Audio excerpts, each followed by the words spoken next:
है ना बहुत भोला कि मरद मिलन भोला लहर लुटे टोला कि मरद मिलन भोला लहर लुटे टोला मरद मिलन भोला लहर लुटे टोला। इनकर मेहरारू का कही इनका के देखी देखी सौतन के दिल में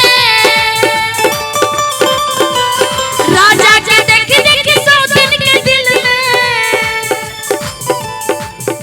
कि राजा के देखी देखी सौतन के दिल में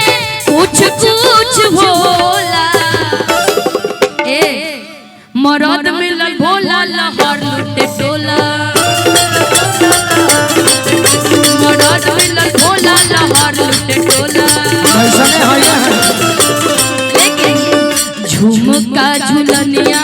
भोले तेरी झुमका झुलनिया भोले तेरी दिल न कवन सब दिल के देहा झुमका झुलनिया भोले तेरी दिल न कवन सब दिल के देहा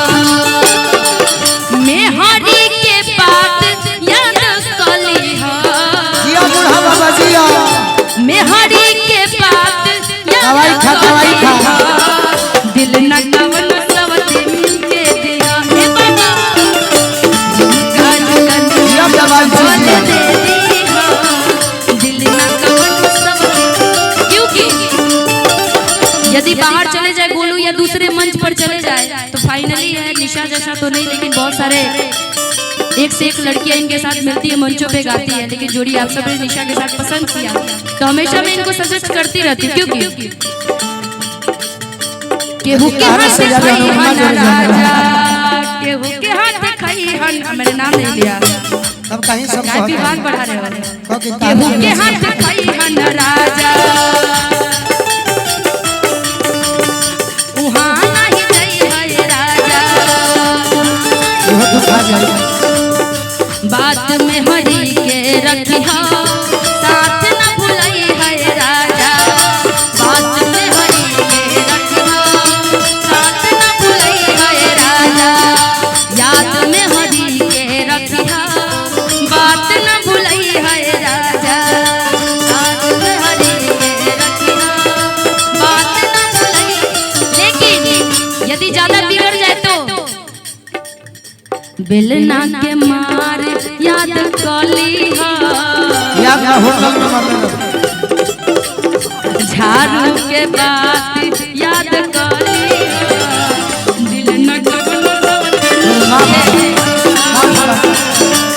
झुमका झुलनिया भोले तेरी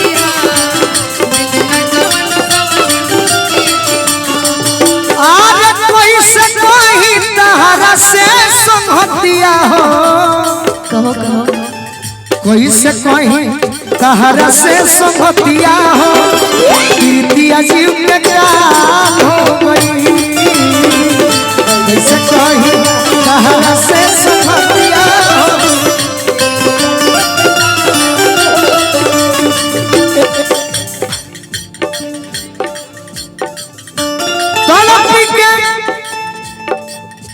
तड़पी के रोई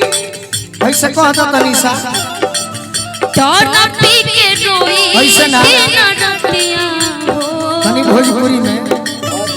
आज की तड़पी के रोई दीन रतिया हो कहता तनी हाँ कि अरे तड़पी के रोई दी ठीक बा रतिया हो चेहरा बना हो गई प्रीतिया जीव के क्या हो गई कैसे कोई तहरा से संगतिया हो प्रीतिया जीव के काल हो टूटला तो शीशा नियन होला चकन चूर हो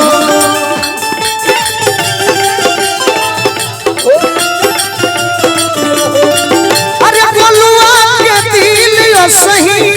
भइल धूर धूर हो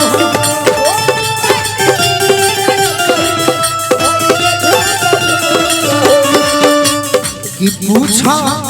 ठाकुर मनोज से हलतिया हो पूछा ठाकुर मनोज से